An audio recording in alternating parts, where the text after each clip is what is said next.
Hello mga kaidol at magandang gabi po sa lahat. Ngayon papunta naman tayo sa Kayat, kumbaga sa Taylor.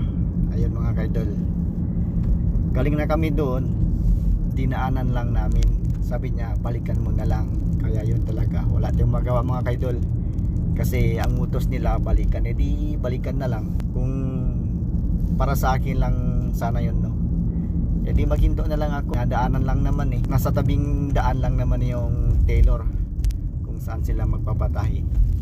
Pero wala tayong magawa, yun ang sabi niya na balikan mo na lang. Kaya balikan ko na lang mga kaidol. Wala naman problema at malapit lang naman dito sa bahay, sa bahay ng amo ko, yung Taylor. Ngayon mga kaidol, nandito na po tayo sa pagtahian. Nandito na po ako sa pagtahian mga kaidol.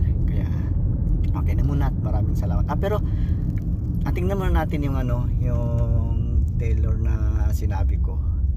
Ito mga kaidol, yan. Ito naman. Dito na mga kaidol yung Taylor na sinabi ko. Dito mga kaidol, nandito po ako ngayon sa Taylor.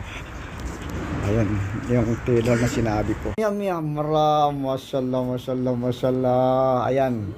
My friend is so very handsome. Taylor. Kaya okay na muna, bye-bye, masadama. Magpagwapo pa siya mga kaidol. Aba, syempre naman, gwapo siya. He's very very handsome.